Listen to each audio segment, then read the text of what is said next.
Hey, you got those new sticky Dunlops on. Yeah, they're supposed to be pretty cool. They as sticky as they say? That's why I got them. Truth is, I just don't know. Yeah, see what you mean. You know, the bike's fast. It's way faster than I am. Let's see how these other guys are getting on. Let's check them out.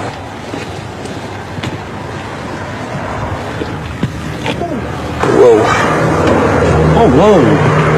Now, this guy's brave. You can really lean it over. Hey, look at those foot pegs all ground away. Jeez. And that tire. Gosh. Can I help you gentlemen with something? Is this your bike? Yes, she is. Hey, how do you do something like this with a bike like that? Well, I guess I learned a few things in my days. Yeah, I guess so. You got any advice for us? Advice? It's a very interesting topic. You brake straight up. No way, pup. Trail brake. All the time. No, bro, I'm pretty sure you're supposed to counter steer in the turns. Just get more seat time. You'll improve. No way. You gotta plan out your laps. Be safe. What you do is you downshift to slow down. No. Use the brakes. No, man, it's counter steering. Body steering, man. It's body steering. You got to be smooth. One can hear a lot of advice about riding. Here. I started with this. Yeah. That's the Cornering Bible. Go ahead and read it for a week. And go ahead and bring it back to me. Hi, thanks. No problem. Take it easy, guys. Thanks, you too. We'll see you around. Hi, I'm Keith Code. We hear lots of advice about how to ride. Some of it's destructive advice, some friendly advice, and some useful tips. Let's see how advice stacks up against the technology of riding. Take how to steer as an example. Most often, our first vehicle had 3 wheels, like this tricycle. Turn the bars to the right, and it goes right. Turn to the left, and it goes left. Simple. Our first ventures out on 2 wheels usually involved training wheels. Now we have a 4-wheeler. From the tricycle experiences, we instinctively turn right to go right, and it works. In the time-honoured method of training, we raise the training wheels. Now we have a recipe for disaster. We've lost 2 wheels. It's now a frighteningly unstable machine. The child expects it to steer like everything else she's ridden. Look what happens though. She steers to the right, and the bike tips over to the left, just like all 2-wheeled devices. Just go for it. Even with all the bad advice, out of our sense of survival, we somehow make it work. She doesn't have her balance But do yet. we Lower the training understand wheels. You'll the kill her. underlying technology of it? Look at how the keys All 2-wheeled vehicles steer differently to 3- and 4-wheelers. To go right, you apply pressure to the right handlebar. That action initiates the turn. The bike then leans over and the front wheel turns into the turn. It's called counter steering. That's why training wheels are so confusing at first. It's counter to everything the child has learned.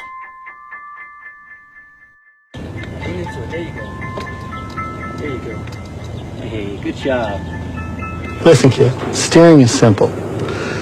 You just push down the inside peg, pull the bike in with your knee, push the handlebars down, and lean your body in. Oh, really? I didn't know that.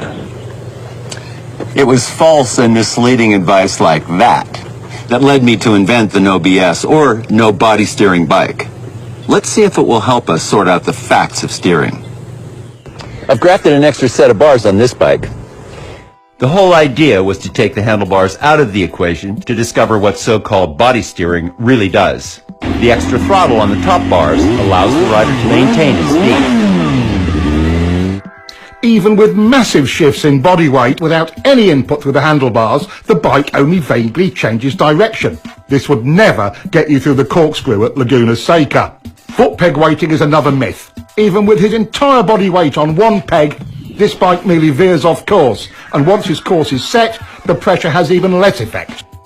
good advice doesn't always put the rider in real control and can prevent us from properly being able to do this. A little counter-steering with bar pressure gets the job done and puts the rider in control. Here, we have mounted a simple pointer on the tank to illustrate countersteering. Let's take it for a ride and see what happens.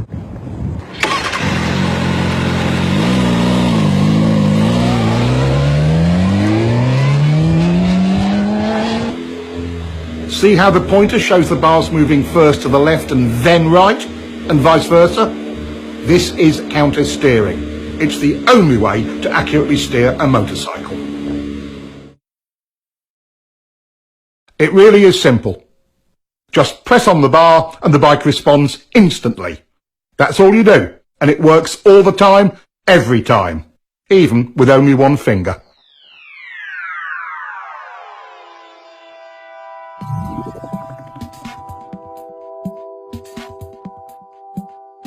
The idea that we lean to steer comes from the fact that when you lean right, you unconsciously pressure the right handlebar, and that counter-steers the bike right. Vice versa for left turns. Lean steering is one of the myths of riding. Some believe body steering works because they can maneuver the bike with their hands off the bars. When we move our weight around on the bike, it actually creates a counter-steering action. Look at the pointer. Some riders are confused about how they steer a bike once they are in a turn. It's exactly the same. To tighten the turn, you press your inside bar. To widen your turn and bring the bike up, you press the outside bar. Counter-steering always works.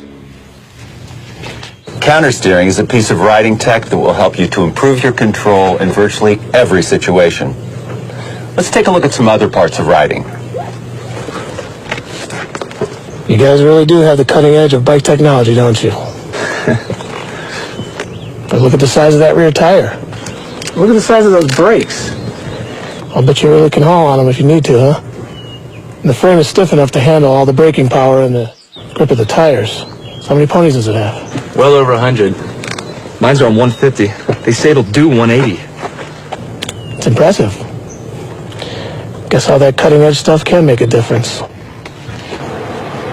Thanks, man.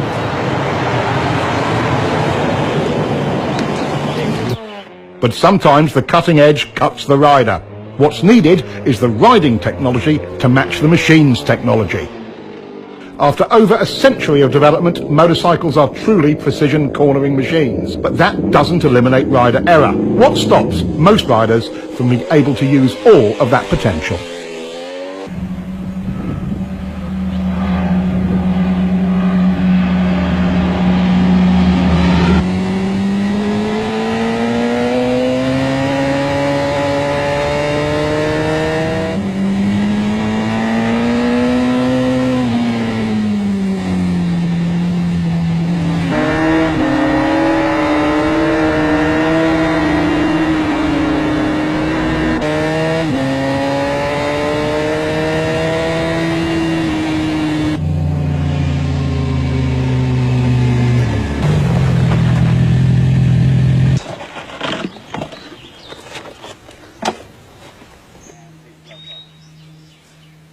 Man, I was riding as hard as I could, and the guy just disappears. Yeah, me too, man.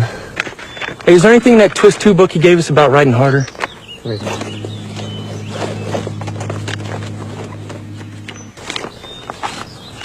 Here we go.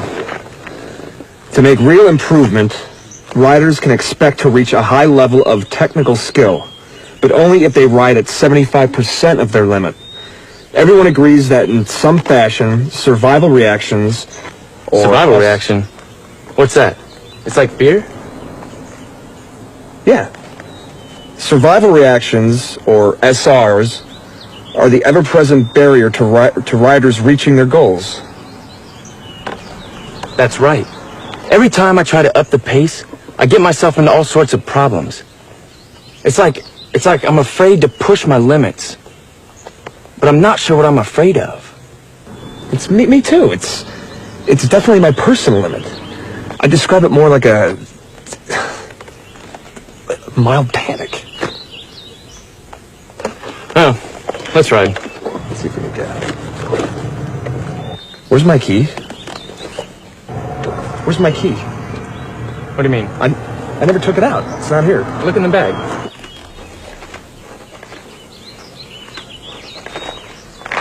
It's an agreed upon fact. Our instinctive survival reactions, our SRs, ruin a rider's hopes of being confident and in control.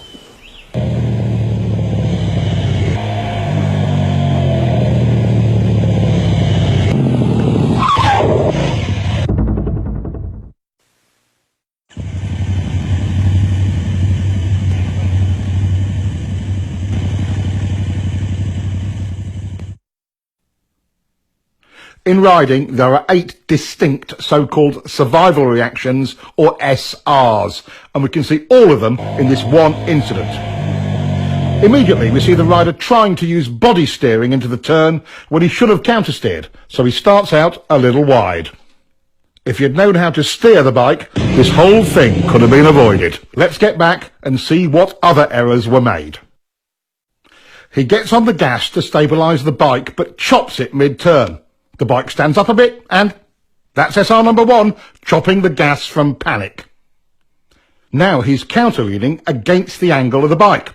This increases bike lean angle, but doesn't tighten up the turn as he had hoped. This is another SR. Now the bike is unstable and running wide, so he tightens his grip on the bars. Our most common SR.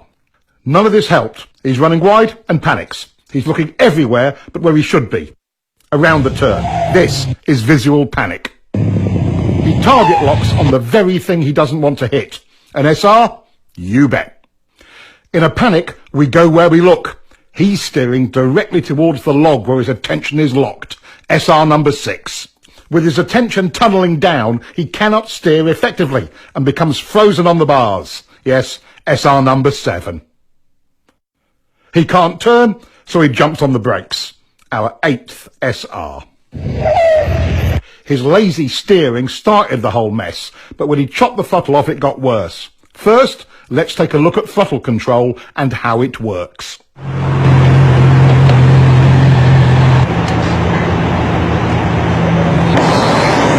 How'd you feel? My bike felt terrible on those turns back there. How was yours? Not too bad, but I didn't have as much grip as I'd like. The roads must have been really slippery. I think I need to play around with the suspension a little bit. You know how to do that? Yeah, but not enough. Hey, are there any suspension settings in that twist of the wrist 2 book that guy gave us? It says here that understanding the performance specifications of your bike is one step in reducing throttle control survival reactions that detract from your riding. Sounds about right. What does that mean? Considering that most machines in a static or constant speed situation have roughly 50-50 weight distribution, we can begin to calculate the guidelines for correct throttle control through a turn. The fact the rear contact patch is the larger of the two tells the story. Give me more weight, I can handle it. So, once in the corner, our task is to shift 10 to 20% more load to the rear to give it its fair share of load. This we do with the throttle. Technically speaking, we want a slight 0.1 to 0.2 Gs of acceleration to accomplish that. Simply put, in a straight line, it's the force generated by a smooth 5th gear roll-on in the 4 to 6,000 RPM range on pretty much anything over 600cc.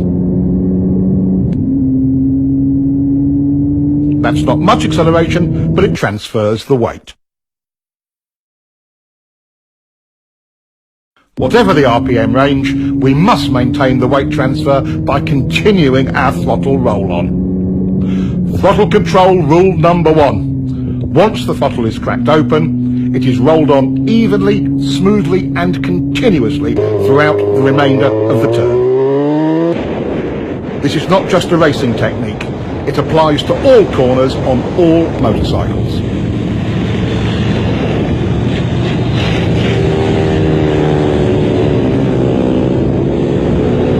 Once the correct transfer of weight is achieved using the throttle, any big changes in that weight distribution will reduce available traction, which is especially important in poor traction conditions. Once the bike is fully leaned over, violating rule number 1 with poor throttle control will underweight or overweight that particular tyre bike combination. Here again, even in poor traction conditions, good throttle control gives maximum stability and grip. Slides aren't the only negative result from rolling the throttle on and off. For track riding and racing, each throttle on off or even just a hesitation will cost you time. At least 1/10 of a second, about a bike length, in a slow to medium speed turn.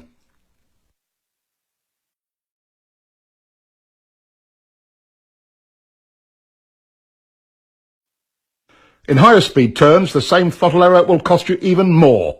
The effects of wind drag are substantial at higher speeds.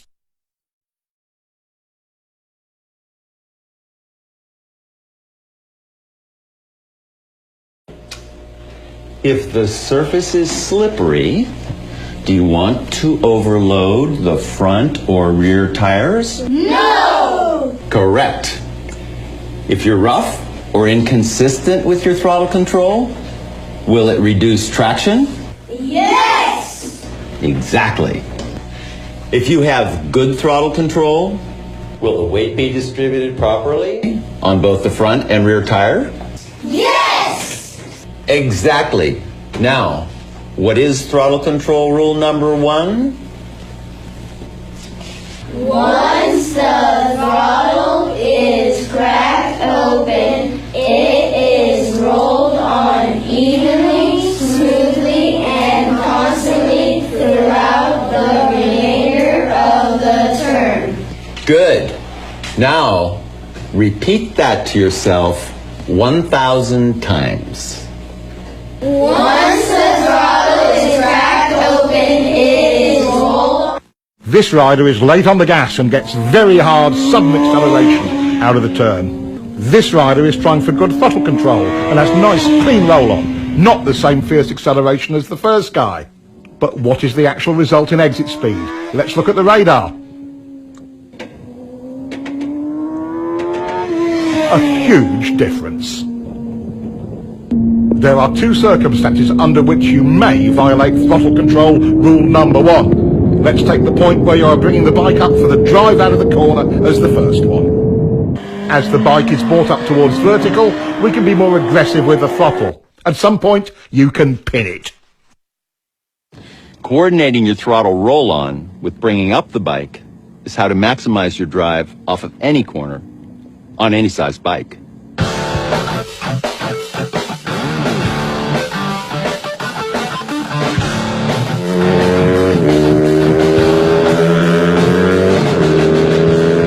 Most riders wait until the bike is nearly upright before they increase the roll-on rate.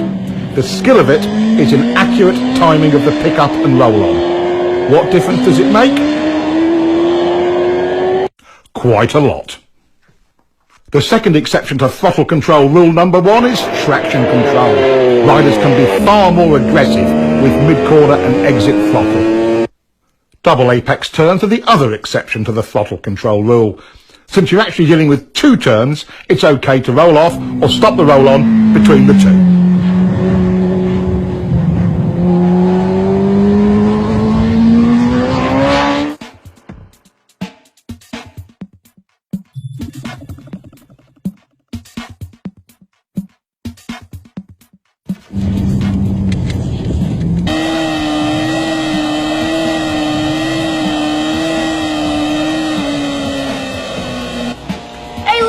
CBR 1000. 806. Look at the guy on the Repsol. He's not smooth with the gas.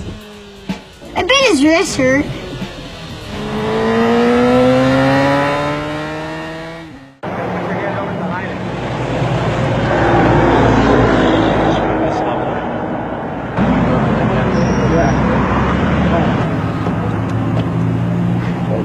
Told ya. What are you looking at, kid? Your tires. What do you kids know about riding? Once the throttle is cracked open, it is rolled on evenly, smoothly, and constantly throughout the remainder of the turn. How long have you you guys been riding? About 3 months. Have you guys ever been at a riding school? No, but we got this book this guy gave us. Yeah, just keep reading it. Come on, boys. It's time to go.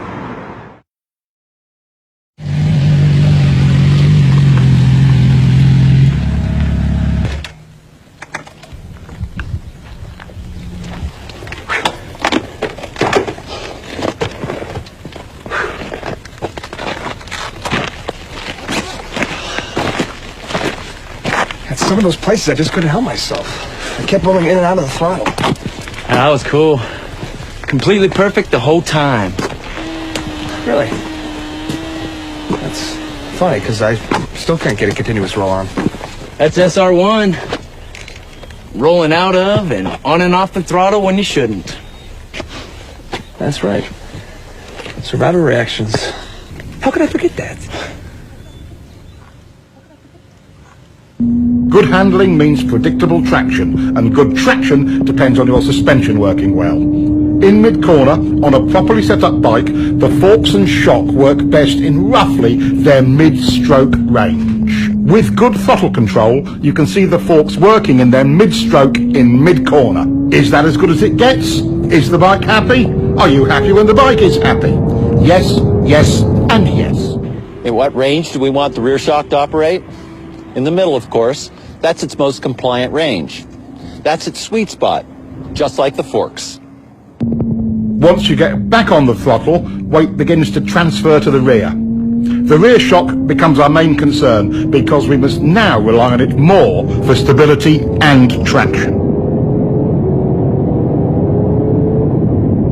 Contrary to popular opinion, getting on the gas hard makes the back of the bike rise. That applies to both chain and shaft drive bikes. As it rises, the rear suspension becomes stiff. This results in the rear tyre not being able to follow the road's surface as well, and traction is reduced. This becomes abundantly clear when we look at front wheel speed compared to rear wheel speed on a straight. There is quite a bit of tyre slippage, and look at the rear suspension's position. Nearly topped out. Again, it isn't working well. With good throttle control, we get what the bike is designed to deliver. Working suspension and optimum traction. Another downside of survival reaction number 1, chopping the throttle, is reduced ground clearance. Not only does the front compress, so does the rear, which further reduces your clearance. Perfect examples. When the rider is hard on the brakes, the front end wheel feels heavy under braking. Of course. Check it out.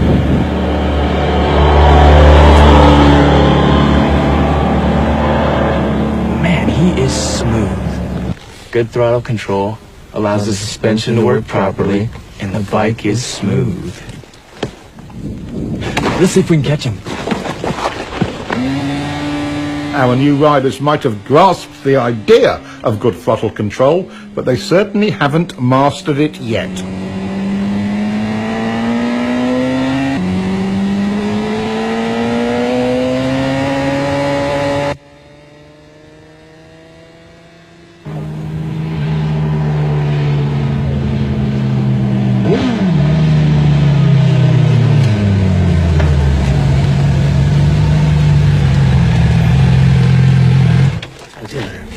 Bye.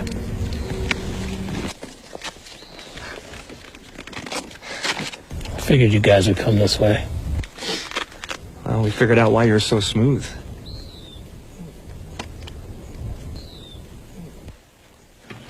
They've got it. Your forks, shock, and suspension settings create the potential for good handling. Your throttle control brings that potential into reality. Good throttle control has a major impact on slides. In controlled slides like these, good throttle control maintains stability. In unwanted or unexpected slides, chopping it makes it worse. Watch this. Good throttle control in reverse can save you from the high side. His smooth roll-off works much better. Practice your roll-off as often as your roll-on. When the time comes, it could make all the difference. Without getting into anything really nasty, like oil on the road, what are the usual conditions that activate our off-the-gas SRs? How about some of these? Water and sand are two big concerns for most riders. While you must not be aggressive with the throttle in situations like this, you certainly don't want to chop it either. What is your best bet if it's really slippery? Well, pick it up as best you can. The less lean angle, the better.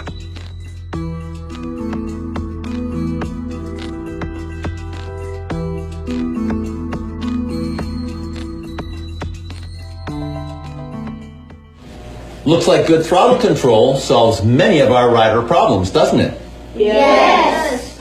There are many factors that affect what line a rider may take through a turn, and we'll explore that later. The point we want to make now is this: no matter what line you take, high, low, middle, whatever, good throttle control is the gauge by which you can judge it. Riders are often confused about why the bike initially stands up and runs wide when they get off the gas mid-turn. Once into your lean and the gas is rolled off, weight transfers to the front of the bike, compressing the forks. That weight goes to the front tyre and spreads out the contact patch. This creates additional drag on the patch to the inside of the centre line of the bike. That drag countersteers the bike upwards and it runs wide. The whole thing can seem confusing, especially as the rider expects to tighten the turn when he rolls off the gas, and he finds the opposite of that happening. A moment later, since the gas is off, the bike slows, leans further over, and finally tightens up the turn. Applying brakes mid-corner creates the same effect. When the weight transfers forward, the result is the same. The bike stands up. A static throttle slows the bike as well. Again, the bike tends to run wide. This effect is even more pronounced at higher speeds and steeper lean angles. Getting on the gas too hard too soon will also send the bike offline, wide. Getting on the throttle too slowly makes the bike feel unresponsive. As we see here, with good throttle control, the bike looks and feels stable on its line and leaves the corner faster. Getting the feel for how much throttle the bike wants and needs to be stable and have good traction and hold its line is the art of good throttle control. There are choices in lines, but the good ones follow the throttle control rule. Geez, I'm running wide on that exit almost every time. And I'm following the throttle control rule.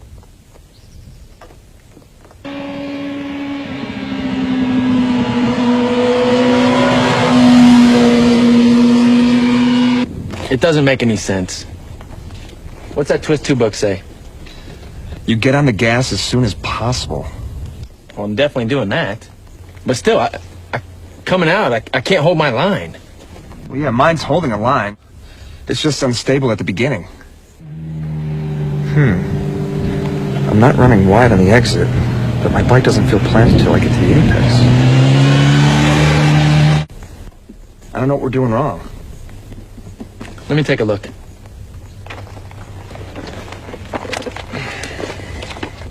Aha, here we go. To meet the throttle control standard, steering is completed before you get it on. This doesn't mean at the apex, right before, or just after, or at any particular part of the turn. It means as soon as possible once the steering is completed. I never thought of that. See, I was told you have to wait until you get to the apex. I've been scared to get it on before that.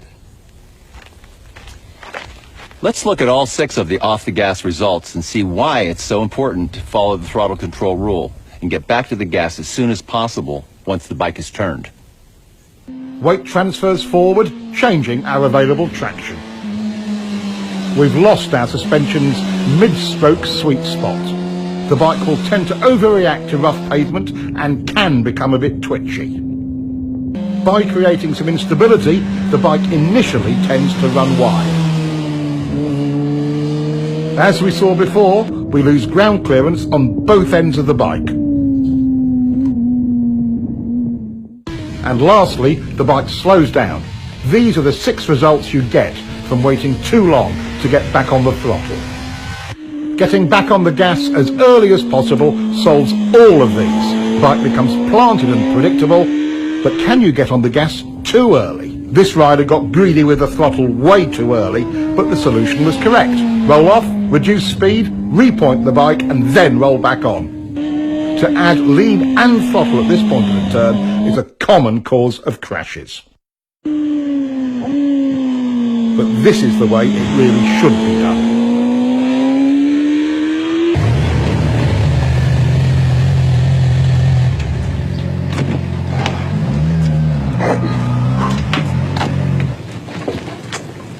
Hey, no more chicken strips. Yeah. I guess we both have a better understanding of throttle control. And we're more confident in the level of grip. Right, throttle control is a secret to getting the most out of your bike. But there's one place you really need to go to see if you have it nailed. The track. I'll see you guys at the track.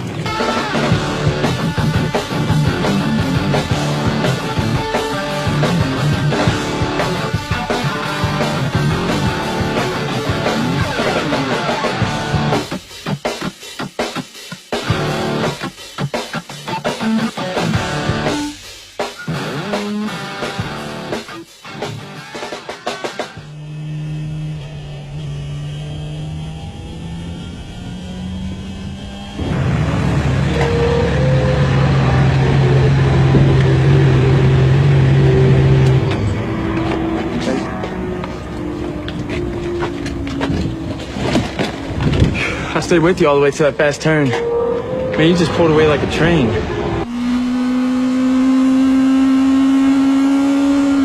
That's because you were charging the turn. Charging turns is a common rider error. Being fearless with the speed and brakes coming in often adversely affects entry and mid-turn throttle. That was a mistake.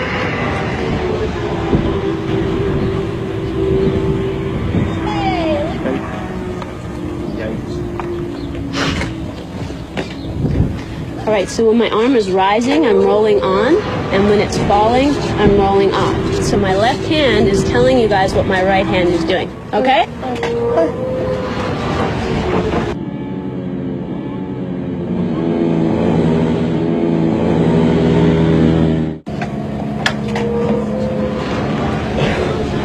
I got it on that first turn. But that double apex.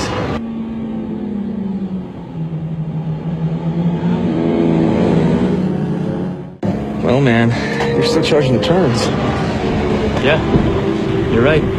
That's SR number one in another form. I'm greedy with the gas going in there, then coasting and losing too much speed. Charging your turns just masks your sense of speed. Let's take a look.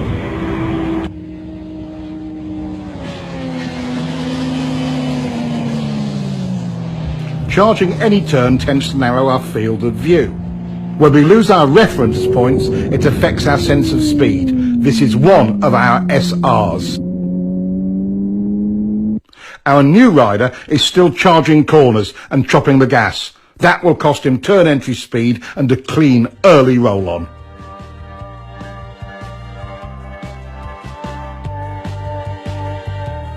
This looks pretty rough. Even in slow speed situations, the throttle is our friend. Nothing else will stabilise the bike. Once you've mastered your throttle control SRs, you have taken a giant step towards control over the bike and confidence in yourself at any speed.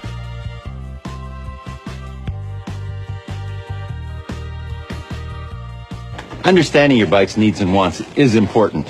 You don't have to be world champion to see throttle control optimizes your bike's suspension, smooths out rough surfaces, helps you hold your line, and optimizes traction in practically every situation.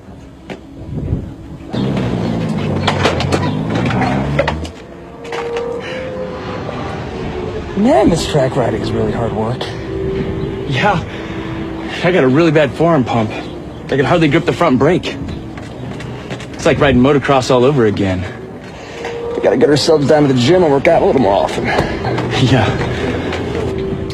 My first reaction is to tell them both to relax.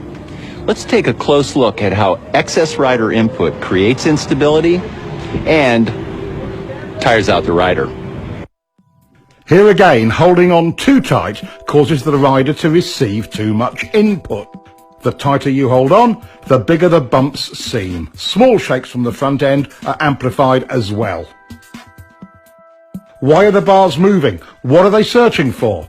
They're trying to find a position that will stabilise the bike by maintaining the correct tracking of front and rear wheels. The bike does this without any help from the rider. If the rider could hold on tight enough to stop the bars moving, he would only amplify that wobble.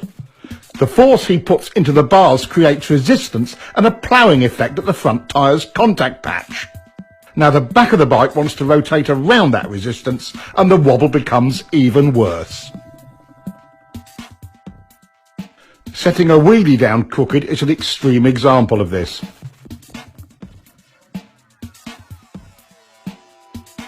Let's look again.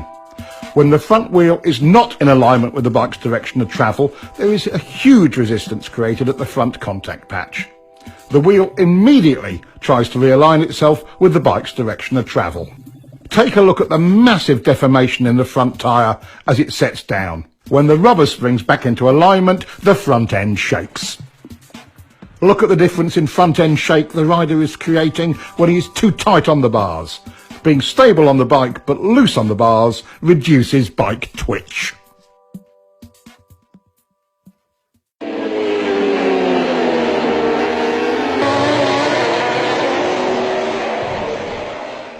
Holding on too tight transfers engine and road vibration to your hands and arms, tiring them out and making them numb. This in turn causes you to hold on even tighter.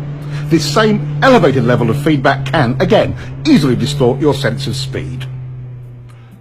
When the rider responds by tightening up on the bars, it gets worse. This is SR number 2 once again, tightening on the bars. Over poor surface conditions, a rider who tenses his back gets out of harmony with his bike and will tend to bounce in the saddle. This causes extra suspension action. Your legs are a terrific help to your bike suspension in these situations. Riding light in the saddle using your legs with a loose and slightly arched back helps enormously. Most riders become anxious about being blown around by other vehicles or the wind and tighten on the bars. As the upper body is buffeted by the wind, the bike is being steered by the wind. Ride loose like this and the wind's effect on the bike is reduced. Other key rider jobs are similarly affected by holding on too tight. Being stiff on the bike while riding through bumpy turns tends to turn the throttle on and off. Suspension and traction are affected because good throttle control is not maintained. Riding loose solves this.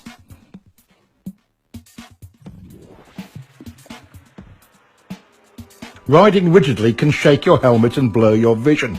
The more you try to brace yourself and hold your head still, the more it shakes. This can even make your neck sore. Limber and loose is smooth. Do you ever find yourself making steering corrections while in the corner? This is another part of survival reaction number 2, gripping the bars too tightly. As the bike runs wide, or feels like it's running wide, survival reaction number 2 kicks in and steering corrections occur.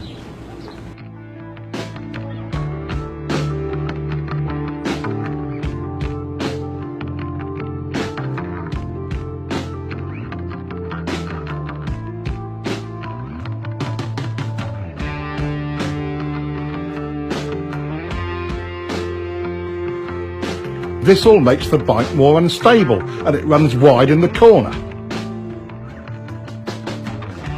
How much actual bar pressure is needed to hold your line? As you can see, with good throttle control, none. Check this out. I'm not helping the bike at all by holding on. The tighter I get on the bars, the worse it gets. I don't need to go to the gym to hold on tighter. I need to lighten my grip on the bars. I had it all backwards. Like most avid cornering enthusiasts, you've tried to hang off. There are several key elements we'll cover on this. First, when do you hang off? One of the more common beginner errors is moving over into a hang-off position right at the turning point. Notice the bike wiggling? The rule of thumb is to pre-position your hips just before you roll off the gas. This method will reduce problems from unwanted handlebar and body inputs. The second novice knee-jogger error is hanging off too far. Enough is helpful, too much is awkward and does more harm than good. Notice how stiff the rider is when off too far. One cheek off the seat is enough. These two simple rules will get you started. Hang off early and not too far. The opposite of hanging off is crossed up. This reduces control, exaggerates lean angle and makes the rider twisted and tight on the bike. With a hung-off body position, control improves. Lean angle is decreased and the rider is in alignment with his bike and relaxed. Compare the two. With the speed and line almost identical, look at the difference in exit lean angle.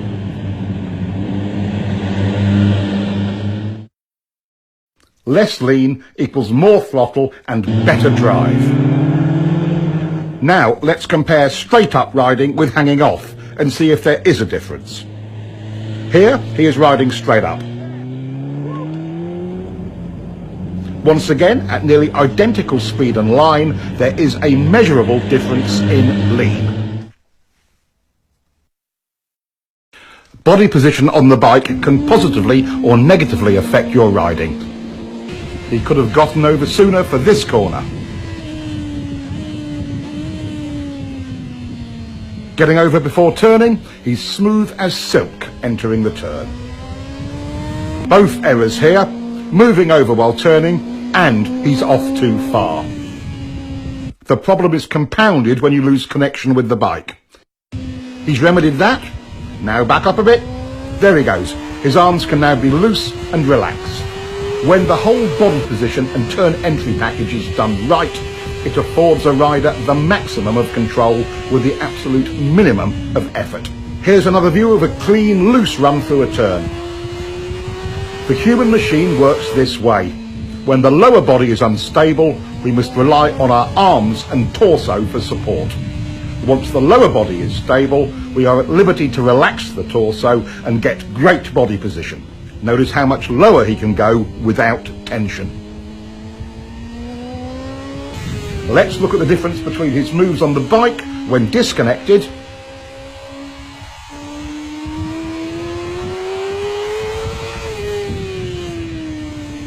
and compare that to locked onto the bike firmly.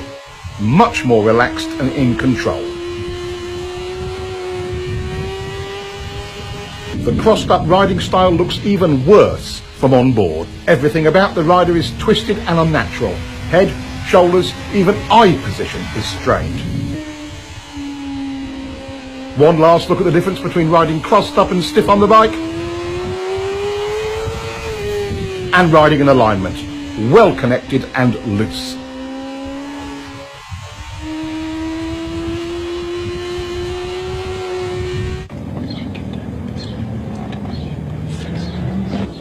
It's easy to see how we can create instability with the bike. What design features do sport and sport touring bikes have to help prevent that? Why do sport bikes even look the way they do? High-backed seats anchor the rider more firmly, reducing the need to hang on by grabbing the bars too tightly. Large tanks help provide a better perch on the bike. Some riders use it for elbow or forearm rest during cornering. They can also provide a resting place for the upper torso. Knee cutouts on the tank's side provide a more stable way to hold on, allowing the rider to use the bars less. Rear set foot pegs are really important. They give the rider a more stable perch for moving around on and steering the bike. If this bike had cruiser pegs like this, it would be unrideable. In fast turns, trying to anchor yourself firmly on the bike requires something to hold on to. Unfortunately, the inside bar is the handiest thing, resulting in the rider pulling on it. This makes the bike go to the outside of the turn because you are counter steering. Gripping the bike with one or both legs eliminates this problem. Resting an elbow on the tank can help. The hanging off style can have another unfavourable side effect. By pulling yourself from one side of the bike to the other using the bars, you will make the bike wiggle. Anchoring yourself firmly on the bike and using your legs to move reduces unwanted handlebar input and avoids the problem. Is a motorcycle truly out of control when it's sliding? How do you save it when the front or rear tyre gives up traction? Why don't the fast guys always crash when their bikes slide? While wiggles and shakes are distracting, there is a far more dramatic and deadly result from survival reaction number 2. That's being too tight on the bike. This is the stable position for a front wheel during a slide. What would happen if the rider resisted this movement? When you counter the front end's natural attempt to stabilise the bike, you create resistance at the front contact patch, making the slide worse, and turning into high sides like this.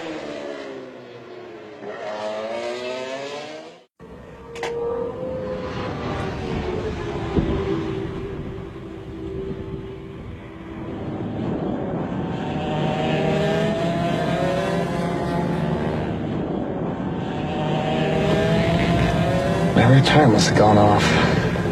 Sliding in turn 3. Problems?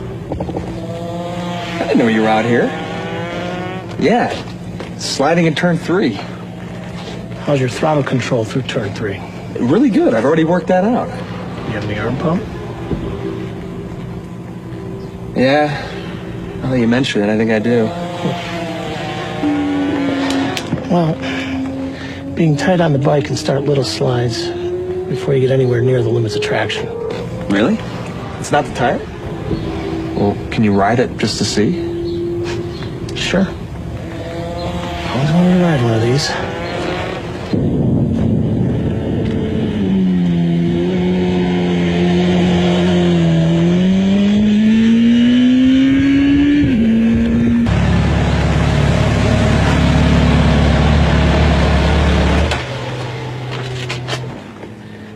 So how was it? Oh, the bike's great. Thanks for the ride. Oh yeah, your tire's fine. I guess I'm making it slide then, huh? SR number 2 strikes again. I'm just too tight on the bars. Try it again. I'll follow you. Really? Thanks.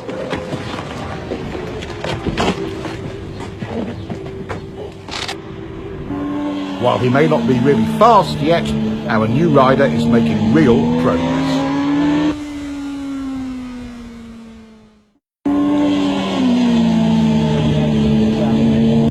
The 3 most common reasons for front end slides are 1, over-braking going into turns. 2, from overloading the front tire. This is called pushing the front end. The standard solution to a pushing front end is getting back on the gas. And 3, from slippery surfaces. Fighting the front will make you crash. Letting the bike do its own thing, relaxed on the bars, is the right choice. You are dangerous to yourself to the degree you let this survival reaction number 2 grip you in its claws. Take control by doing nothing. Let the bike stabilize itself. I'm getting a lot of head shake over turn 6. I think it's my shock or forks. Guess it could be a bad tire. Does it happen every lap? Yeah. No. Maybe once every 2 or 3 laps at first. And then it did it every lap. I had to pull in. See, here it says bikes don't do anything every few laps. Only riders do. So I bet if you loosen up on the bars, it'll stop. Yeah, I think you're right. Yeah?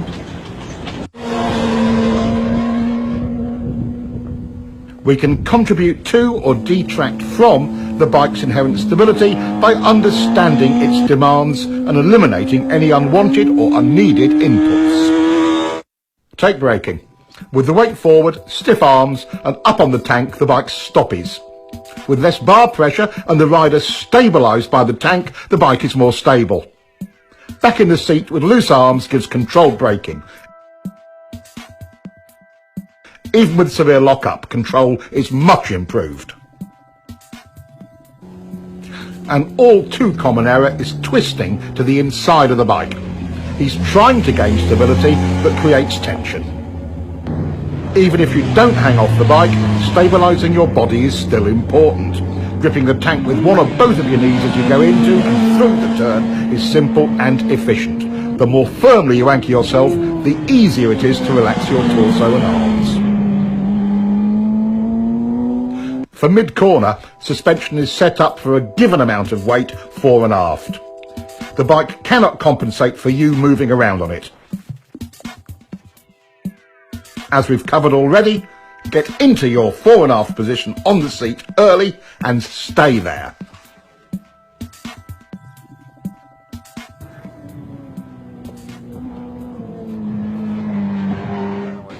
Just to recap, your bike's suspension can be adjusted for a variety of road and track conditions, but you cannot adjust it for excess rider input. By being loose, the rider allows the bike's suspension to perform at its best. The main points of rider input are: hanging off too late creates instability. Get over early. Hanging off too far creates instability as well. Being disconnected on the bike looks like this. Locked on is better. Twisted on the bike. Going with the bike. The seat provides stability, and so does the tank.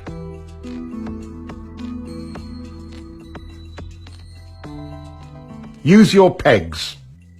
Riding stiff. Riding loose. Using the bars to hold on. Using the tank. Tight equals front end shake. Loose is stable. Crossing on the bike. Going with it. Tight, it slides. Loose, it recovers. Acceleration head shake. Acceleration stability. Braking instability. Locked on in the seat gives good braking stability. Yep. All those things have happened to me. Yeah, you should just let the bike do the work. I'm causing my own handling problems and making myself tired. Stabilising the bike is the rider's goal in any corner. Throttle error or entering a corner too fast are two of our known enemies in getting that result. But perhaps the most important of all is your line through the turn. Having a poor line through any corner makes the rider's job of stabilising the bike with good throttle control all but impossible. We've already explored counter-steering and know it gives us effective and precise control of the bike's direction. But there are three underlying principles to steering that you must understand. There are three tools we use for executing our line. One, where you begin the turn.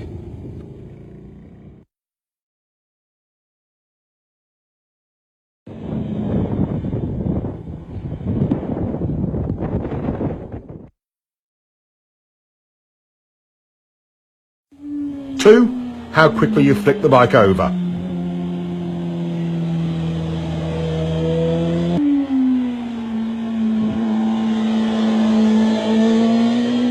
Three, how far you lean it. Let's investigate the first one, where you start the turn, and see how it can affect your cornering.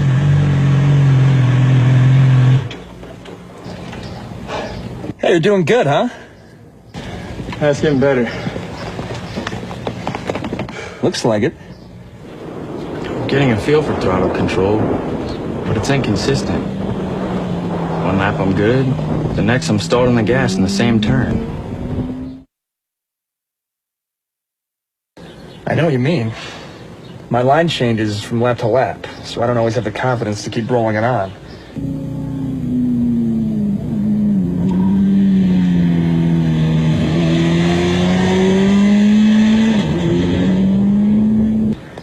Gets to me. Yeah, that happens to me too. It totally blows my confidence and I'm right back to rolling it off. I hate when that SR happens. Yeah, well, it says here that there are 11 things that are influenced by where you turn into a corner. 11 things. Guess what? Both of our problems are on that list. Really? Yeah. But what is the solution? What can you do to bypass these problems? The answer is too simple. Find and use a good turn-in point. Finding a turn-in marker and using it will give you consistency. It helps you avoid problems like inconsistent lines and throttle errors. How can you find a good line? Once you establish a reference point, the trial and error method will tell you what works and what doesn't. That tar snake on the pavement is a good reference point. He tries a later turn-in, but that chops up his brake release. A little earlier runs in too wide and the throttle goes off and on. Right after it, he carves a clean line and, most importantly, the throttle control is great. Let's look at some cornering theory.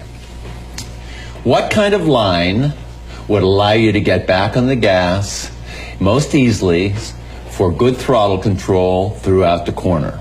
One that starts here? No. Good. One that starts here? No. All right. How about this one? Starts here? Yes. Good. There are actually 11 ways your turn entry position or your turn-in point affects how you corner. First, let's look at your overall corner speed. He's taking an early turn-in, resulting in an inside line. It's plenty fast coming in, but slower mid-turn and exit. Turning in later, trying to straighten out the turn, allowed him to get back on the gas earlier. Your entry point has a huge effect on overall corner speed. While the low inside entry had a high approach speed, it was slower mid-corner and exit.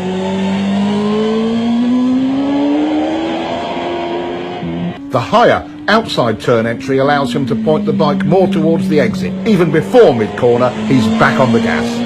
Now let's look at how entry point affects braking. Your beginning and ending brake points are both modified by where you start your turn. On the low inside line, you're leaned over longer and brake pressure is critical because it's easy to lock up the front wheel. On the later turn entry, it's easier and safer because more braking is done with less lean angle, and it most often is completed earlier, allowing the rider to get back on the gas. This is a huge difference. If the pavement was slippery, which line would you choose? Finishing the braking earlier or later? Your turn-in point determines that. Let's follow him in on the high line. He ends his braking just as he's flicking it in, and he gets a better drive. By the way, even though it's usually a minor point, downshifting is another thing that is affected by where you turn in.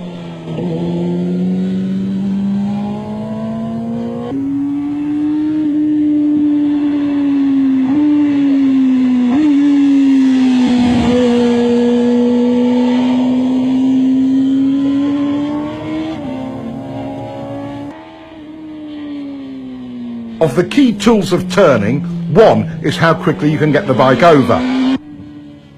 It's easy to see how the early and later entries compare in this regard. The low entry requires lazy steering. You can't flick the bike onto its line. The later turn-in allows for a decisive steering commitment to the turn. Mid-corner and exit stability and speed start when the gas comes on. Watch both lines to see where the gas comes back on.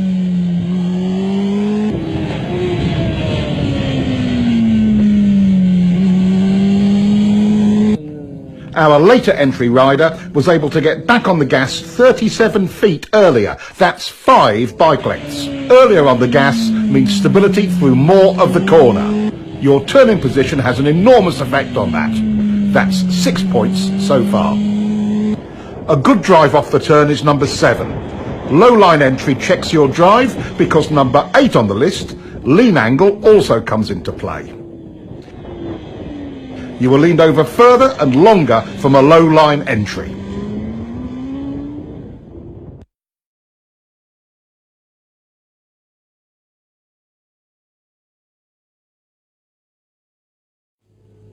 seeing a line that is taking you too wide does not inspire confidence. Seeing one that points you further up the road does. Number 10 is how much road you have at the widest point of your exit. On the street, the same principle applies. Staying in your lane through the middle and exit of the turn is all easier with a later entry point.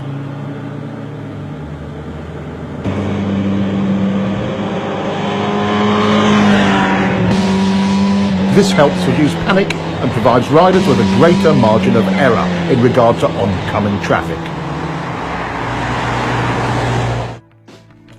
The 11th and final aspect that is affected by our turn point is mid-corner lean angle correction.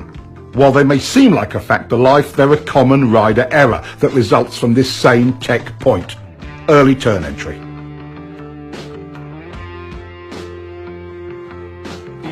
Throttle control rule number 1. The clean, continuous roll-on is always easier once you have established a workable turn point. The single biggest cause of SR number 1, going off the gas when you should be rolling on, is a bad line.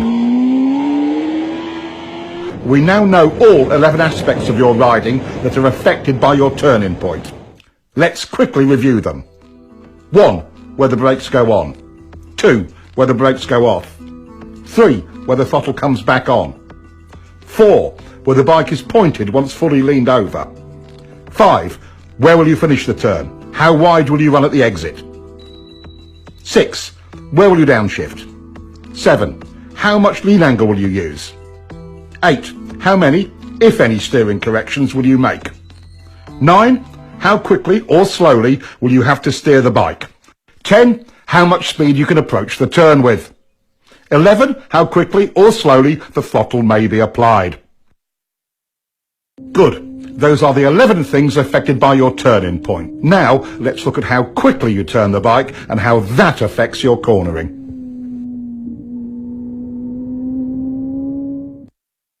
How quickly do you need to turn? Not very quick in this situation. It would be silly to quick flick the bike when you don't need to.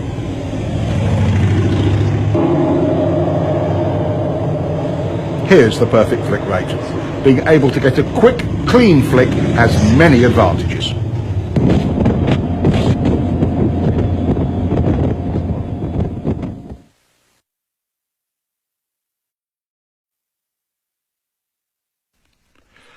How does the rate you flick the bike affect your line in any series of corners, like these S's?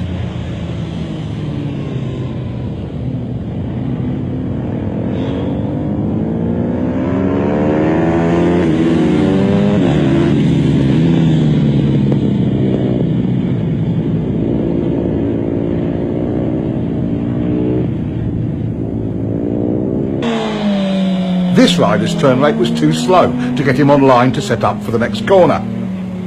This rider makes the same approach, starts his turn at the same place and is running the same speed and with a quicker flick. His setup for the next turn is a perfect line and it will work exactly the same way for you.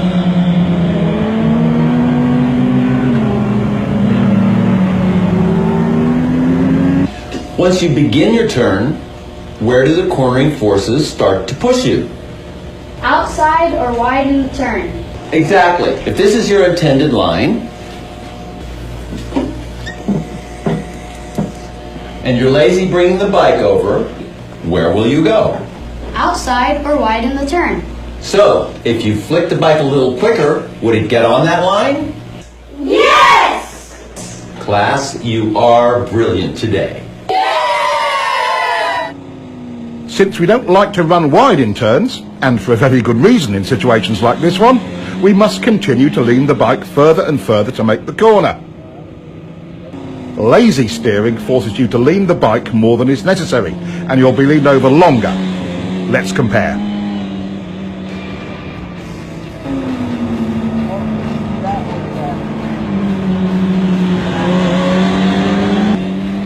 The quicker flick brings the bike onto the desired line. No extra lean needed. Look how much space he has on the outside of the turn. That would come in handy on the street, in an emergency, or on the track for speed.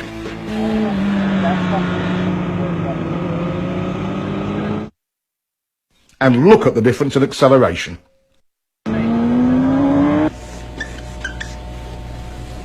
What are the immediate benefits of getting the bike turned quicker? More control. Yes, that's true. But why do we have more control and confidence? Earlier in the gas, better throttle control. And better traction. It's not leaned over as long. More choices on your lines. You get on your line earlier. Less lean angle. I think you've got it.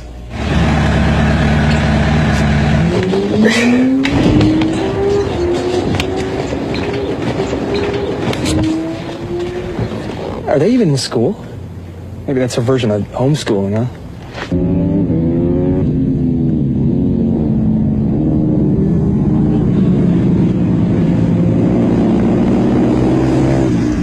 I wish my mom had taken me to the track when I was 10. I'd be a world champion now. Yeah, you're right. The approach speed and turning point for both riders was very similar. So what was the key difference that got this one through and put this one in the dirt? Let's look again. At this lazy steering rate, even if he leaned it over further, the results would have been the same, or worse. The simple solution is flicking the bike quick enough to make the line. Now, what will happen when they increase their turn entry speed? His result will just get worse. With a higher entry speed than before, this rider still makes his line. It's quite simple. In turns like this, as the speed increases, so must your flick rate. The route to confidence with turn entry speed is nothing more or less than faith in your own ability to get the bike turned quick enough. Okay, we want to be able to turn the bike as quickly as possible for lots of reasons, like accident avoidance, to not run wide in turns or off the road, avoiding being late on the gas and adding excess lean angle.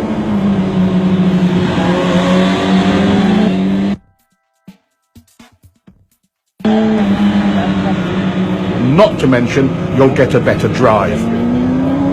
How do we make this possible? How do you become efficient with your steering? What works and what doesn't work? The plane of rotation of the bars looks like this.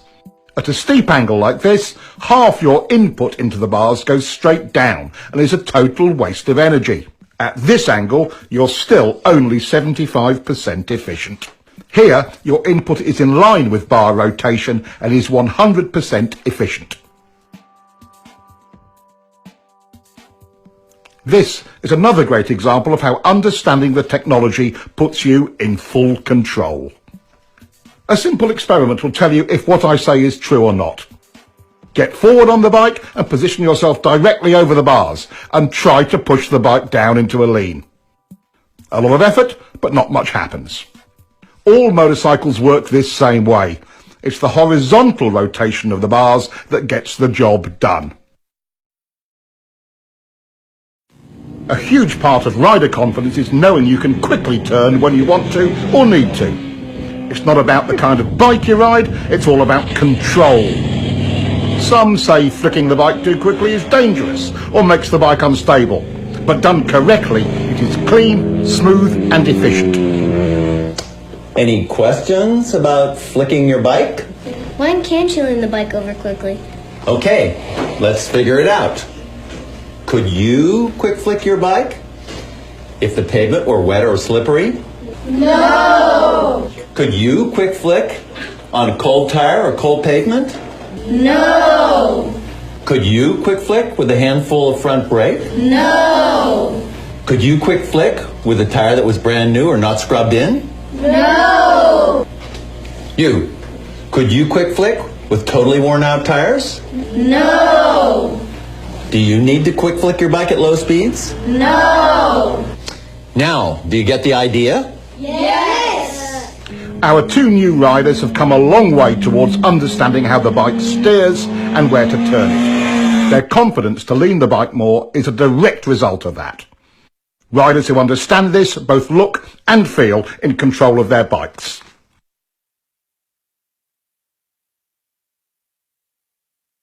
It's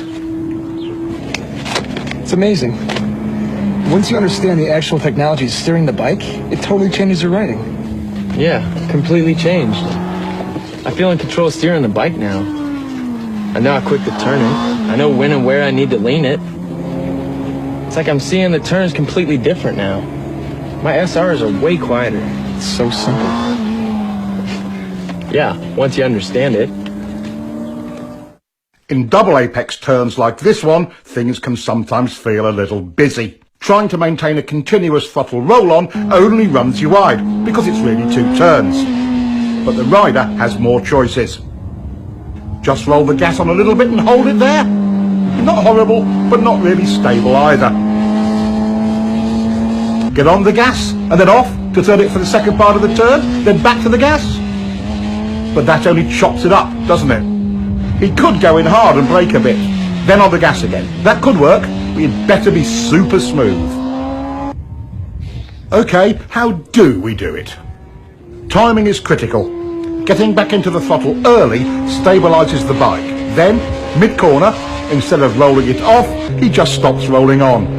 Here is where your body position comes into play in a big way. When you stop your roll-on, some weight transfers forward. If you are low and to the inside of the bike, it hooks around, tightening the bike's turning radius. That helps to get it pointed toward the exit without upsetting the bike. Look at how much earlier this rider is getting into his down and to the inside body position.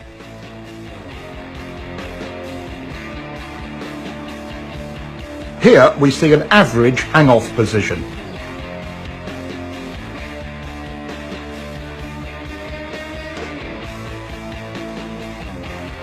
Here's a more aggressive body position.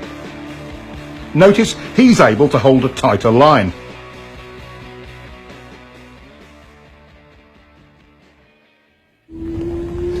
Now that's the hook turn technique, and can work in almost any cornering situation. On the road, this technique can be used quite effectively if you find yourself running wide in a turn. Dropping to the inside and down position, plus a smooth roll-off or momentary hesitation, not a chop-off of the gas, tends to tighten the turn for you. And don't forget to look where you want to go. That's way better than the alternative. Here is a technique that can aid you greatly in your efforts to steer your bike accurately. We quite naturally push off or pivot from our trailing foot to produce maximum power and control. With that in mind, using the left leg to generate the power to press on the right bar and vice versa is a logical step. It provides the rider with maximum stability on the bike. Stability equals control and strength. As we lock our lower leg into the bike from the foot peg to the tank, we begin to create lower body stability. The next step is a slight tightening of the thigh muscles. This locks the pelvis in position, which then provides a stable base for the whole torso. With the torso stable, the rider's ability to apply pressure to the bars is vastly improved. We call this pivot steering. You might call it power steering, because once you master it, it feels so easy to steer the bike. Work on your quick turn. It pays huge dividends in control and confidence in any situation on any bike. Now that we know what a turn point is all about, how often do you get it just right? Is it usually too early or too late? Too early. That's right. Riders tend to turn in too early, and there is a reason for it. Would you like to know how to change this part of your riding? Yeah! Going where we look is an unfortunate survival reaction. In fact, it's SR number 5. For example, if this rider looks at the inside of his next turn, he will go there.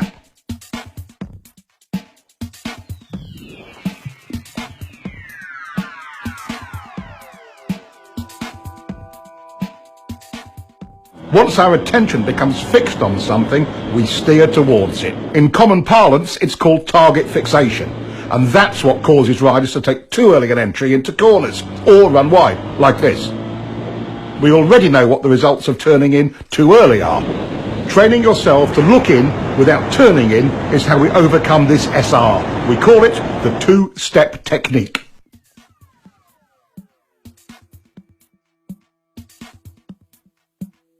It's also the key to finding a line that doesn't take you in too early, even on unfamiliar roads. Your first step is to estimate a turning point on the road ahead.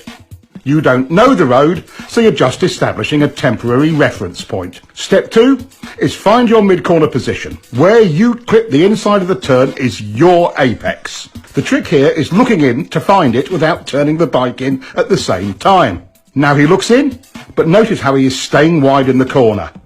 Now, would you be able to see a line from this position? No. Keep looking, but don't turn yet.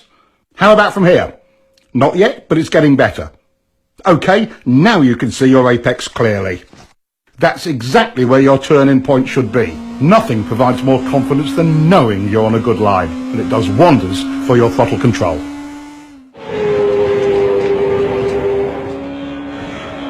Hey, you're really starting to get that bike turned.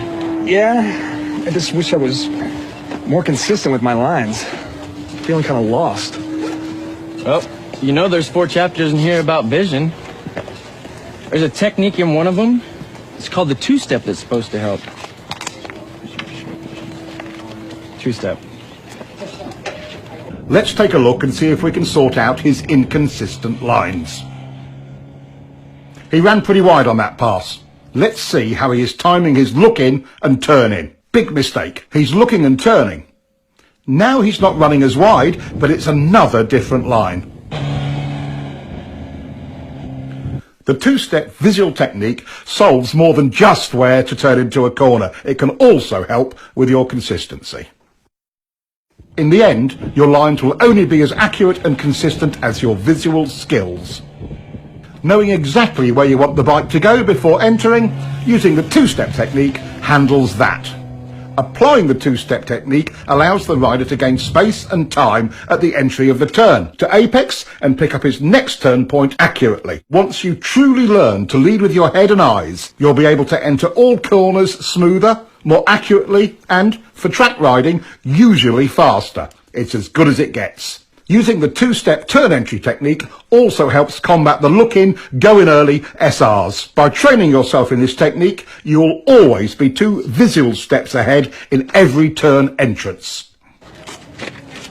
Wow, what a great technique. I don't feel rushed to the turn point. I mean, at all. No, me neither. Hey, that two-step works. Hard braking can be both confusing and terrifying. No other control action on the bike can produce such dramatic results with so little effort. Most riders' survival reactions run wild under heavy braking. Brake technology has come a long way.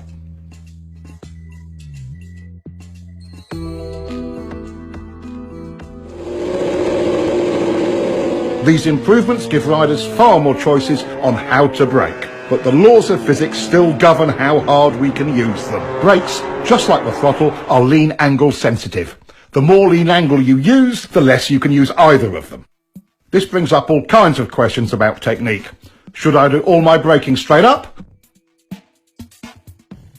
Or should I trail the brakes into the turn?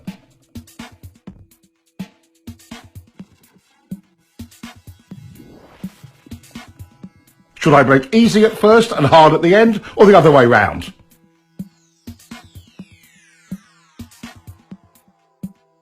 How about easy, then hard, and then easy again?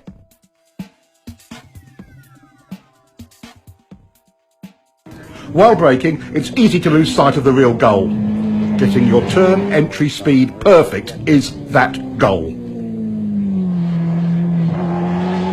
With that in mind, which brake pressure sequence is best? Turn entry speed errors are easiest to make when you are hard on the brakes towards the end of braking.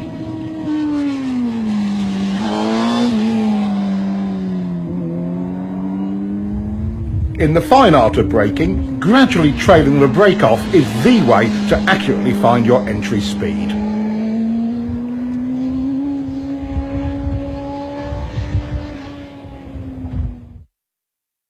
Straight up or trail braking, it's the exact same problem. Maintain control of your entry speed. Overbraking, SR number 7, often creates other problems like poor throttle control and extra steering corrections. Both unsettle the bike and can even cause excess wheel spin. Panic braking in the middle of turns is something we try to avoid because it stands the bike up abruptly. Unconsciously, we apply pressure to the bars to maintain our line. That additional input is one of the primary reasons for trail braking crashes.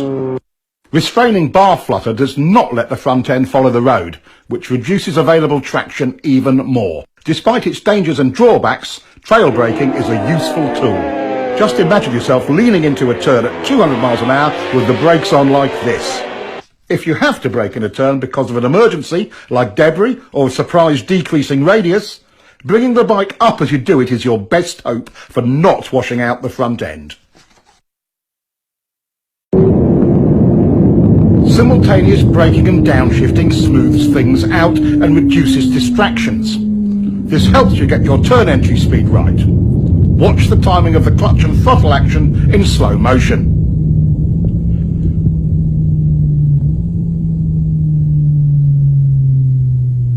Slipper clutches seem to make this unnecessary, and modern electronics will probably make it an obsolete technique someday. Too bad. It's quite fun when you get it right the old-fashioned way. Riders come up with all sorts of strange variations to solve braking and downshifting. He's downshifting first and braking later. That's unnecessary engine abuse. Use the brake first. Pads are cheap, engines are expensive. Some just downshift and don't bother to use the brakes at all. In some situations, when brakes aren't needed, that's okay. But again, pads are cheap. Letting the clutch out slowly seems to solve it for some riders, but that's just extra wear and tear on the clutch and drivetrain. Here, he's revving the motor, but the clutch release is so slow he loses all the revs from his throttle blip. Many riders use this sloppy method of downshifting. No revs at all, and a slow release of the clutch.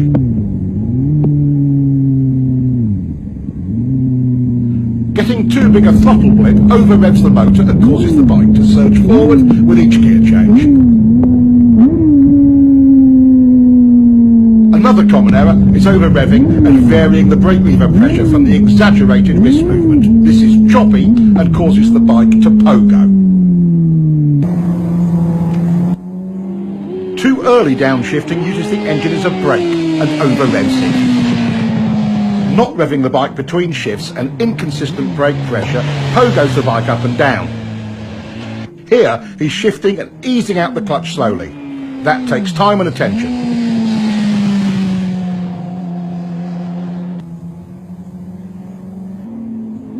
He's revving it, but too high, and still on and off the brake lever, pogoing the bike.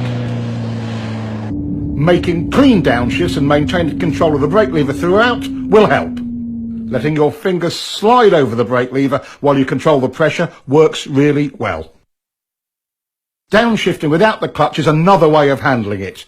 Careful timing of the throttle blip and the gear lever makes it surprisingly easy and smooth, with or without a slipper clutch. It may take some practice to make them perfectly smooth.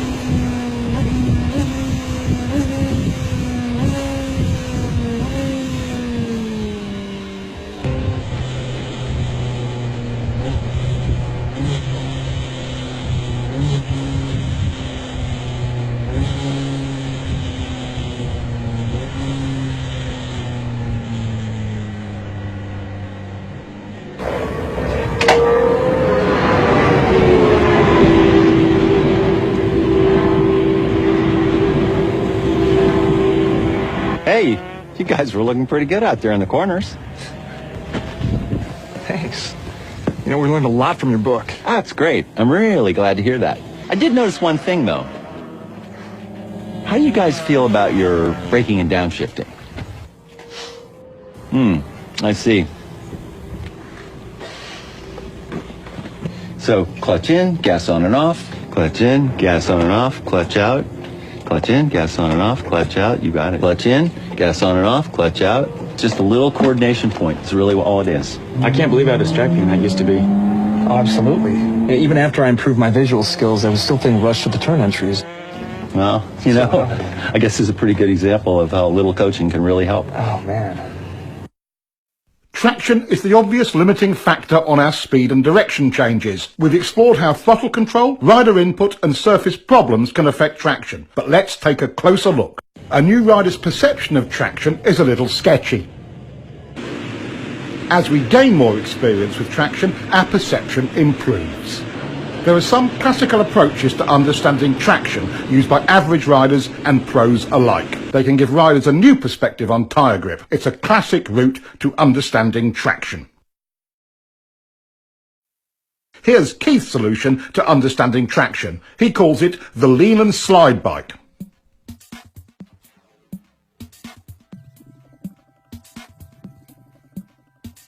About this time, most riders would chop the gas in panic. It takes a lot more to lose traction than most riders think, but there are situations you should be aware of. Of course, if the tire was new and not yet scrubbed in, or too old, too cold, tire pressure was wrong, over or under inflated, if you were riding on a slippery surface or a polished surface, leaning the bike over too far, other mechanical problems, it would slide. The slide bike helps train riders to avoid slide errors. Watch what happens when he chops the gas.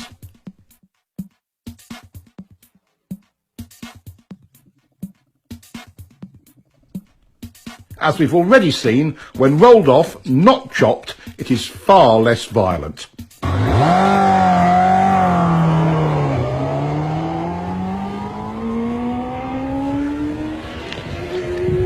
Overriding the grip of new or cold tires is a classic novice riding error. Even at relatively modest lean angles and speed, a cool tire on a cool day can surprise you when you first go out. It doesn't take much to slide. Tire grip and temperature are proportional. A cold tire feels like it has maybe 25% its normal grip. A warm tire on a warm day feels more like 75% or more right away. Don't be a fool. Gradually bring the speed and the temperature up. Never trust the tires. Trust yourself. Learn to bring them up to temperature according to conditions. In generally good conditions, as we have here, modern tyres deliver excellent traction. Good throttle control is the foundation that allows a rider to explore the limits of traction. Even with good throttle control, a small slide can start or get out of hand when the rider is tense. The rider's ability to be comfortable with traction limits depends upon having the key elements of throttle control, rider input and visual skill.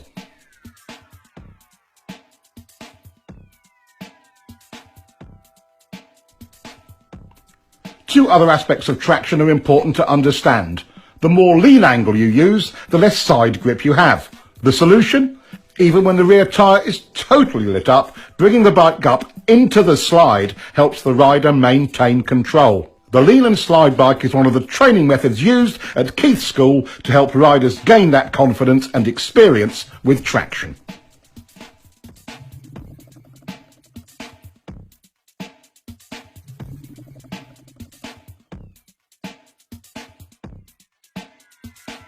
All 7 factors, visual skills, steering, turn points, line, rider input, lean angle and picking up the bike must be under the rider's control for him to be confident with the throttle and with traction. New technology is great, but even with traction control and modern electronics, the rider has to work his way up to using it. Being in control of these 7 factors is the quickest and easiest route to confidence. I'm so stoked. This twist tube book really helped my riding out. Totally. Feels like I'm making improvements every ride I take. It's as if there's no limits. You know, I see more ways to apply this information every time I read this. You know how good we could actually get. Oh, hey, Will. How you doing? Hey. You both look pretty good out there. Thanks. Yeah, but after watching you ride, you know, it just makes us want to kick it up a notch. So how'd you do it? I went to school. School? Let me ask you something. What do you do for a living? Well, I'm a doctor. I'm a software engineer. Why? Well, did you wake up one day just knowing how to do your trade? Or did you learn it by going to school? Okay, point taken. So, how do I find a school?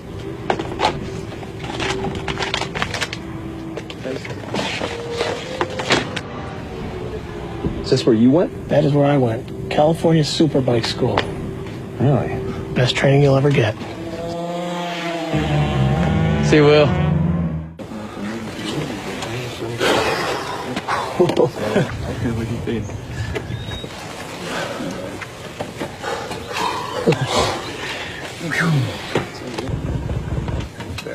You guys must really push it hard. How do you ride that thing to the edge? I've learned a few things over the years. You got any advice for us? Advice? There's a lot of advice out there, guys. Why don't you get the real tech on riding? We'll lend you this copy of the Cornering Bible. We'll be here next weekend. You can give it to us then. Twist the wrist, too. Wow, thanks a lot, guys. No problem. Looks like I have to get myself another copy.